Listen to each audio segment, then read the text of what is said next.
여러분 안녕하십니까. 공간이 달라지면 사는 풍경도 달라질까를 시작을 하겠습니다.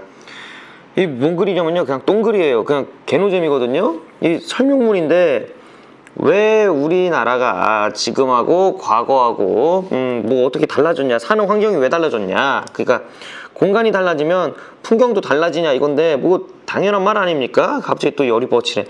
자, 보시면은 삶과 공간의 관계에 대한 성찰의 필요성이래요.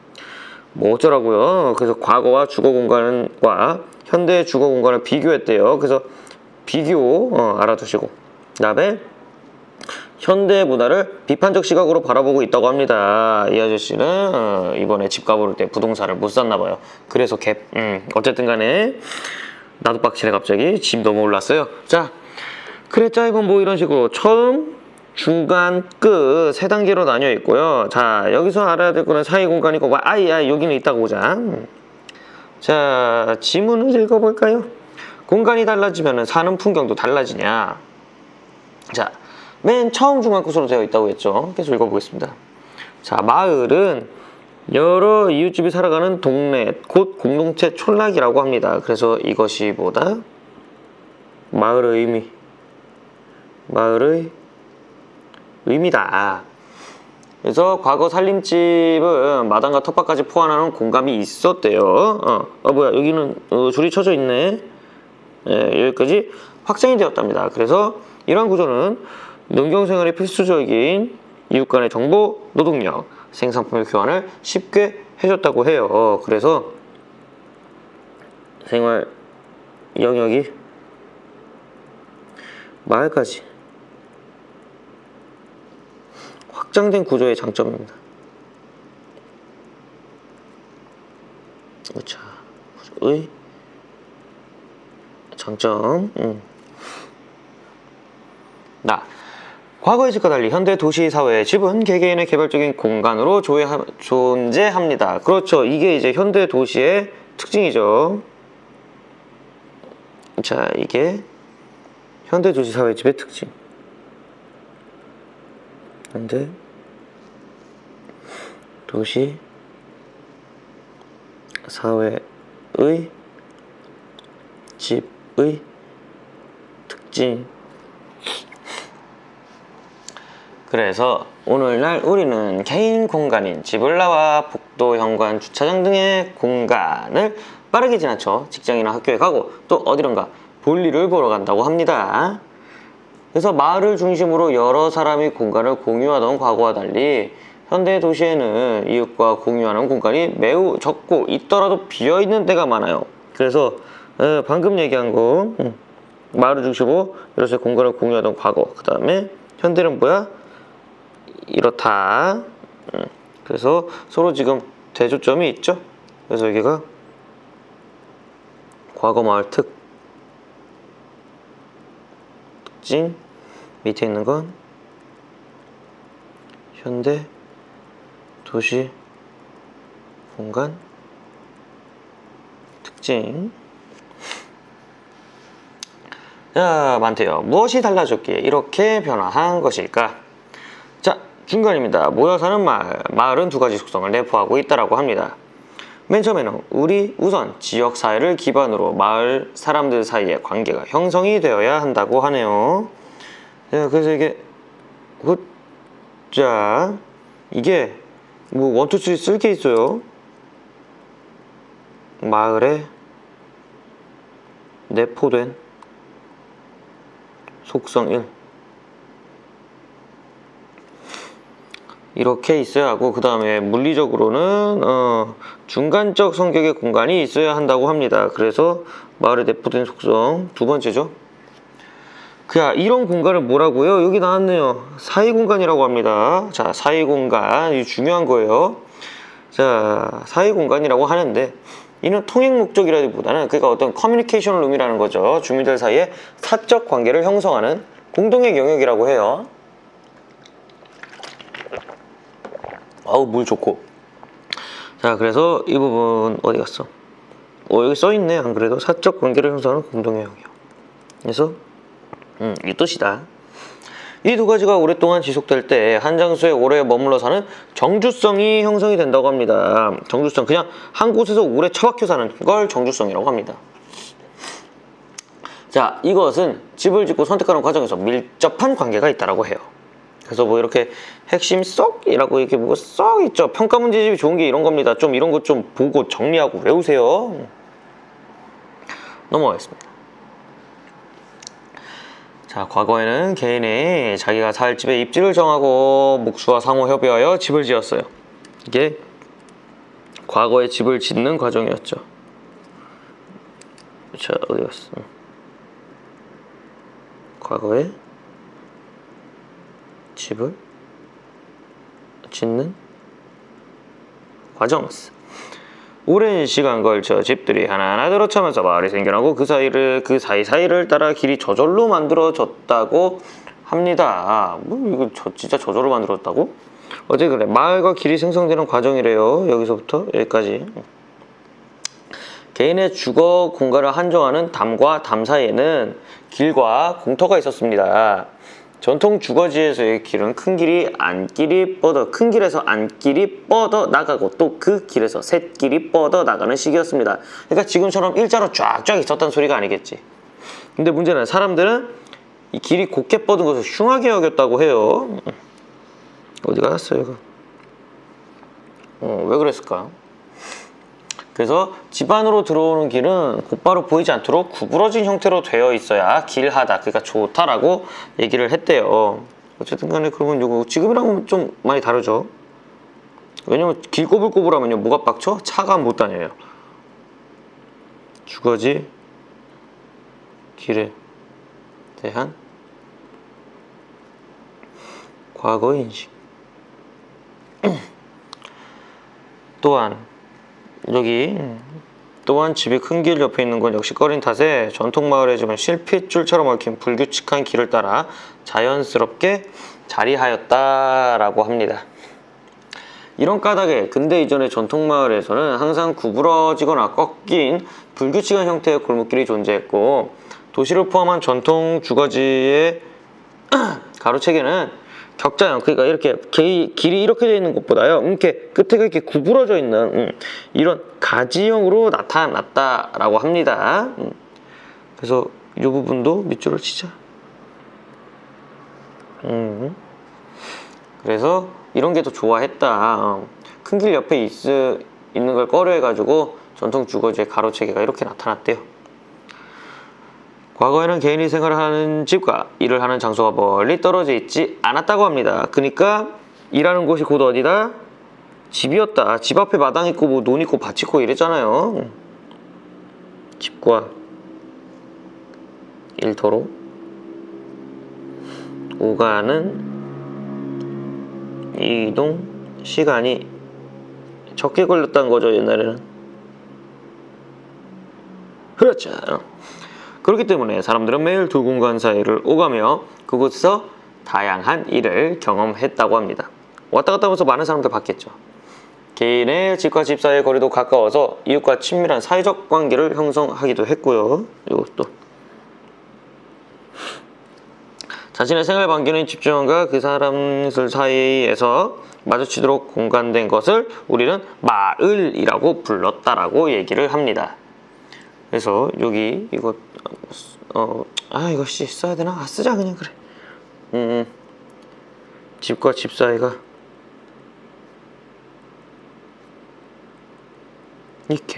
진짜 이런 글은 왜 교과서에 있지? 어쨌든 가깝게 위치하여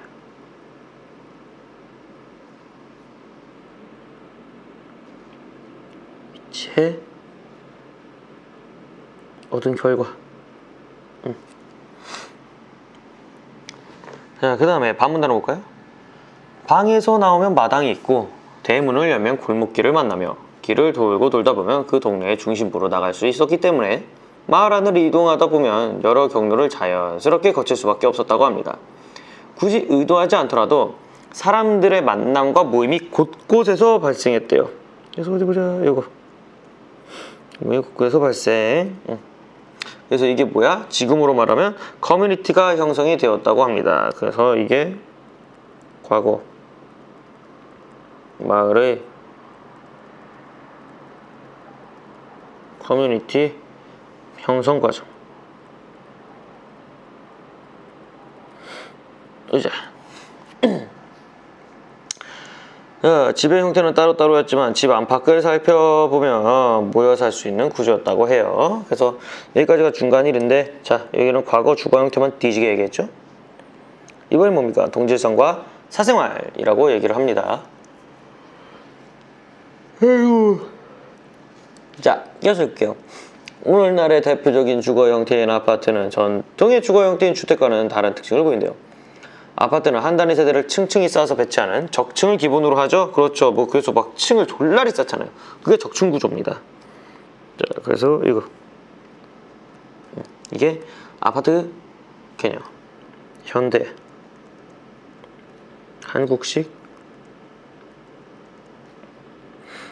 공동 주택의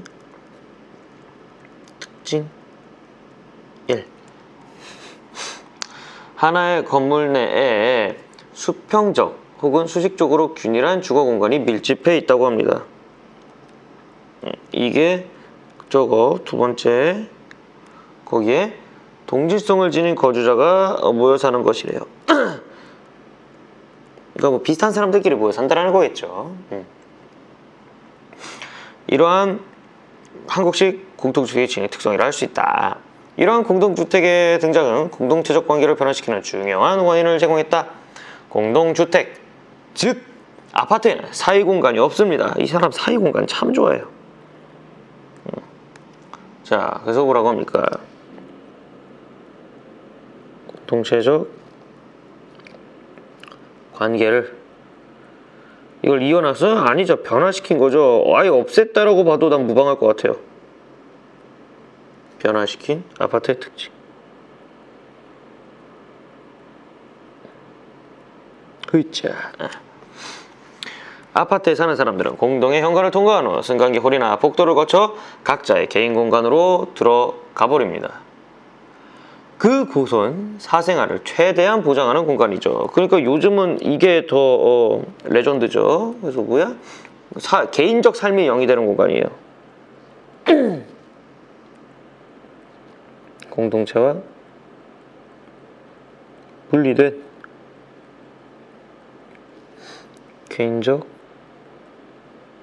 삶이 영이 되는 공간.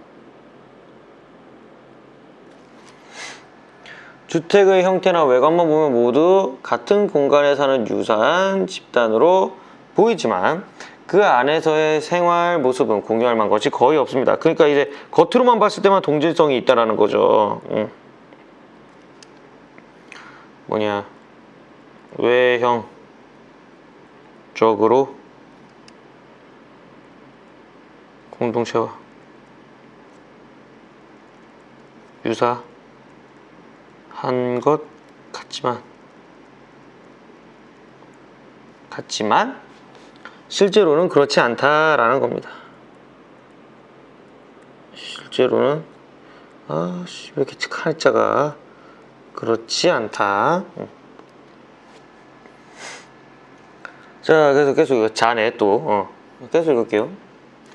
이러한 사이 공간이 없기 때문에 그곳에 사는 사람들은 아파트 단지라는 인위적 마을에서 상징적인 결속성만을 확보하고 있을 뿐 단지 내외의 사람들하고는 충분히 소통하지 않습니다. 아우, 모가지야. 왜 이렇게 모가지가 아프지? 자, 그래서 밑줄 어디다 치냐면요, 상징적인 결속성만을 확보. 그러니까 실질적 결속성은 없어요. 옛날의 마을처럼.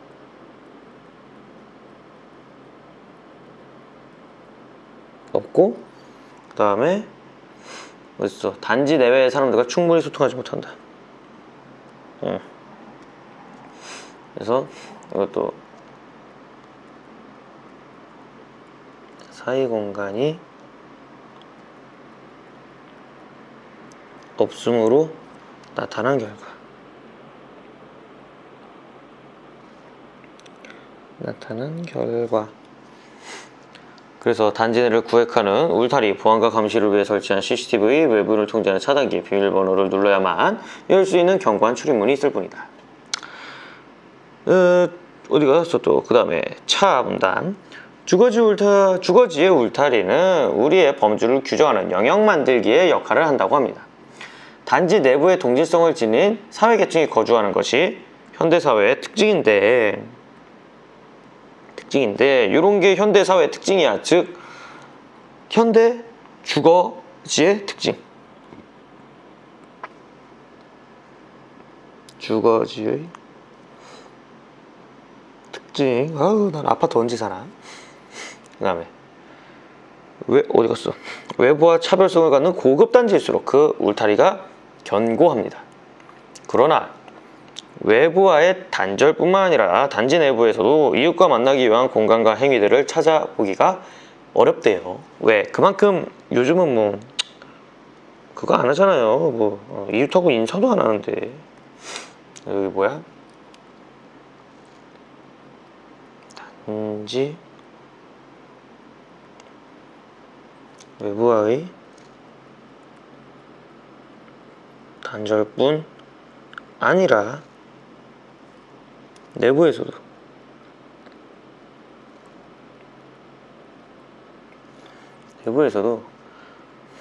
이웃과 단절된 모습을 보여. 단절된 모습을 보임. 여기 계속 읽을게요. 좁은 공간에 수많은 세대가 다닥다닥 붙어있어 겉으로는 삭막해 보이지만 일단 현관문만 열면 아늑한 주거 환경이 펼쳐집니다. 반대로 현관문 하나만 잠그면 집 전체가 바깥 세상과 완전히 격리가 돼버리죠. 가족만의 성역에는 누구라도 예고 없이 방문할 수 없고 이웃이나 친척이라도 안에서 문을 열어주었을 때만 집 안으로 들어올 수 있습니다.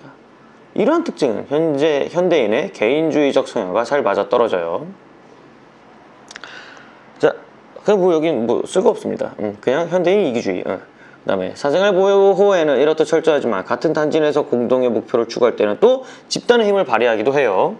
특히 그것이 단지의 이익과 관련된 것이라면 입주자 회의나 분여회 같은 커뮤니티를 구성하여 주저하지 않고 의사를 표현합니다. 자, 이 부분 의차 여기 이렇게 표현한다까지. 자, 이거는 뭐냐? 이해관계에 따라 집단의 힘이 발휘가 됩니다. 이해관계에 따라 집단의 힘이 발휘됨.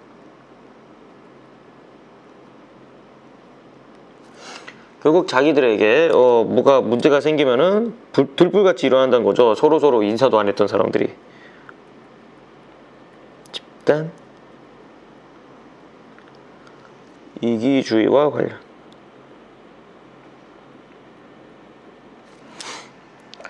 이러한 아파트 단지의 결속성과 질서는 이해관계의 일치에서 비롯된다. 개별 단위 세대들은 자신의 집에 들인 비용을 지키기 위해 집단의 힘을 발휘하는 것이죠. 그러니까 야, 내가 아파트 만약에 내가 10억 주고 샀어요. 근데 우리 집 아파트 앞에 공동묘지 들어온다고 해봐. 그러면 사람들 어때? 다 들고 일어나지. 그래서 이거 개인의 재산권을 보호하기 위한 거라는 거예요. 결국 그것이 집단의 힘을 발휘를 시키는 거고요. 집단의 힘을 발휘하는 이유. 그 다음에 전통사회에서는 이웃의 손을 빌려 개별적으로 집을 지었고 그것이 자연스럽게 마을의 한 요소가 되었대요.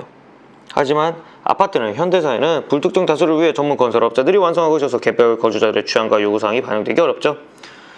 수천 세대 그리고 심지어는 수만 호가 일시에 건설되어 수많은 마을이 하루아침에 한 동네 사람이 되기도 합니다. 그러니까 옛날에는 천천히 되던 게 요즘은 너무 급조가 된다는 소리겠죠. 이러한 변화에 따라 요즘에는 단지가 과거의 마을을 대신하는 공간 단위가 되어버렸습니다. 오랜 시간 걸쳐 만들어진 전통 마을과 달리 이러한 현대의 주거지는 급조된 마을이라고 아주 그냥 팍팍 싫어하시네요. 그러면서 이제 뭐 여기서 뭐 님비, 핀비 이런 게 얘기했는데, 님비 같은 경우는 이제 Not in my backyard 해가지고 내 집 앞에 쓰레기 같은 거 짓지 마세요고요. 핀비는 Please in my front yard, 우리 집 앞마당에 제발 지어주세요. 그래서 이게 님비, 핀비가 이게 집단 이기주의예요. 특목고나 그런 어떤 집값이 오를 만한 요소는 제발 우리 동네에 만들어 달라고 때려쓰고, 그 다음에 집값이 떨어질 만한 거에는 절대 우리 집 뒷마당이라도 하지 말아라 라면서 이제 어떻게든 막죠. 그런 것들 사회에서 배웠죠. 그 다음에 끝부분입니다. 한 사람 하나의 주거 공간이 차지하는 면적이 계속 증가해왔음에도 불구하고 사람들은 자신이 사는 공간이 과거보다 매우 좁고 답답하다고 느낍니다. 사람들 사이의 소통이 활발했던 과거의 마을과 달리 오늘날 주거지에서는 사람과 사람 사이의 만남과 교류가 어렵기 때문이라고 하네요. 자, 어디 갔어요? 우차, 이겁니다. 그래서 자신이 사는 공간이 과거보다 좁다고 느끼는 이유.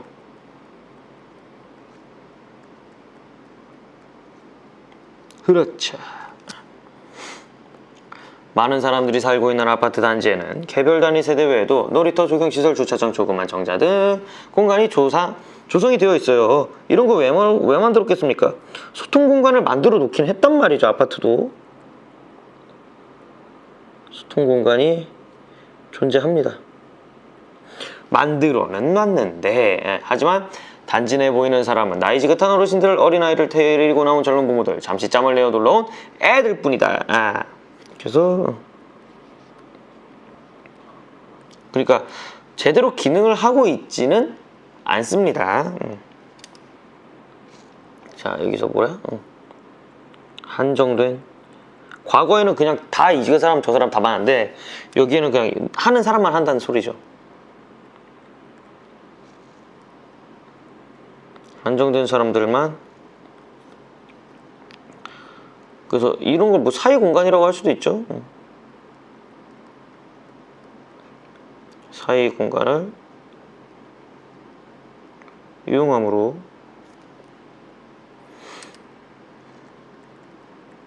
다양한 만남과 교류가 어렵다.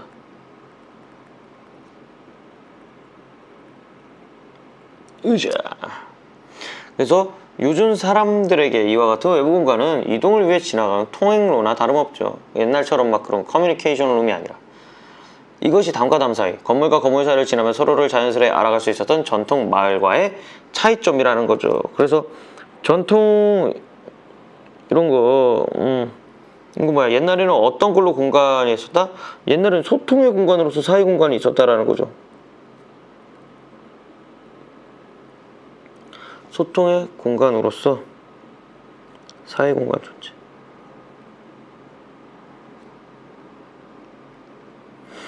이랬단 말입니다.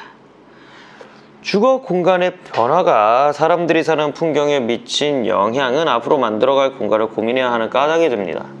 공간의 모습을 고민하는 것은 어떤 삶을 살 것인가를 고민하는 것과 결코 다르지 않기 때문이라고 합니다. 그래서 우리는요, 요거 별표 치고 외우셔야겠죠? 그죠? 그리고 솔직히 말하면요, 뭐 여기 쭉 있으면 이런 거 그냥 다 확인하시면 되고요. 여기 앞에 있는 것도 사회 공간이 도대체 뭔지 이제 아시겠죠? 사적 관계가 형성이 되는 건데요. 문제는 이게 지금 이런 거 해야 되는데 현대에는 단순히 통행로에 불과하다라는 거예요. 현대는 지금 그냥 이렇다라는 거죠. 그 다음에 여기 사회공간 있고 뭐 여기 있긴 해요. 없다고 얘기하면 안 됩니다. 왜냐면은 여기 나왔잖아요. 아까 이거 사회공간이라고 했잖아요. 이거 사회공간 있긴 한데 제대로 된 사회공간이 아니라는 소리죠. 자, 그래서 이런 것들 다 보시면서 한번 개인적으로 정리를 하시고 그 다음에 문제 푸시면서 질문을 또 추가적으로 하시기 바랍니다. 아, 여기도 좋고. 잠깐만. 이거 나오냐? 솔직히 안 나올 수가 없는데 이거 따로 다 외워야 됩니다. 솔직하게 이거 따로 외워야 돼요. 왜냐면 이 읽기 전중 후를 였다가 쓰는 건데요. 이게 지문이 너무 개노잼이고 학교에서도 이거를 연결해서 얘기하시는 분이 별로 없을 거예요. 이거는 그냥 내가 따로 찍어주겠습니다. 그래서 맨 처음에는 뭐 하냐? 훑으면서 예측하는 겁니다. 그 다음에 어떨 곳일지 생각해 보았어. 그냥 미리 이제 떠올려 보기. 내용 이거는 내용 훑어보기 플러스 예측하기도 들어가는 거고요. 어떤 곳일지 생각해 보았어. 뭐 그냥 떠올면서. 그러니까 여기서 중요한 거는 요거예요. 지금까지 살아온 곳을 떠올리며, 그러니까 배경지식 활성화하기입니다. 이거는 배경지식 활성화하기. 이거 외워요. 읽기 전중후. 그 다음에 글쓴이가 말하는 사는 풍경이란 사람들 관계와 연관이 있는 것 같아 라고 얘기를 하면서 지금 읽기 전중 후 중에 무엇을 쓰고 있습니까? 요 같은 경우에는 어디 갔어? 내용 이해하며 읽기.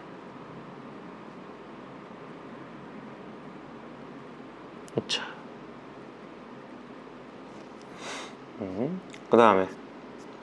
그 다음에 또 뭐가 있습니까? 같은 구조에 살지만 뭐 이거 하면서 소통의 부재를 가져왔고, 그러니까 이 중심 내용 파악하면 이렇게 해요. 이것도 그냥 이거 두 개 다 그냥 중심 내용 파악하면 이렇게 아니야? 중심 내용 파악하며 읽기. 그 다음에 글쓴이는 이렇게 생각을 했군 하면서 뭐야? 글쓴이 의도 파악하기입니다. 이거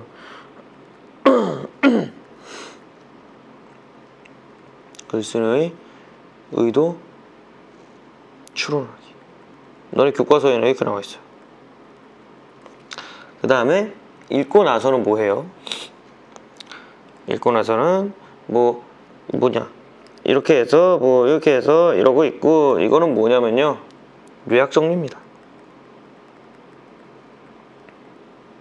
요약 정리하기. 그 다음에 이런 거는 이러지 않을까? 이건 없을까? 하면서 이거 두 개는 뭐야? 이 두 개는 뭐냐면요, 새로 알게 된 내용의 활용 방안 생각하기.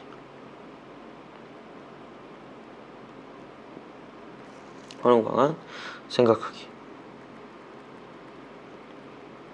해가지고, 이거 평가 문제집 여기 있는 거거든요. 지문 뒤에 붙어 있어요. 이거 꼭 다 쓰시고 외우세요. 진짜로 이거 나옵니다. 이거 무조건 나온다. 이거 글 읽을 때 읽기 전중을 해서 좋은 점이 뭐냐 막 이래요.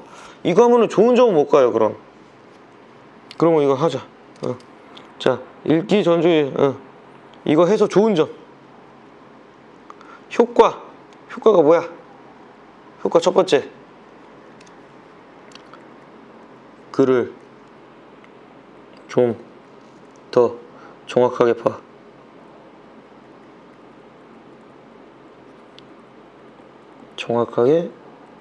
파악하기도 하고요. 그 다음에 두 번째는요, 이런 거 하면서 글을 자세하게 읽고 목적에 맞게 읽을 수 있어요.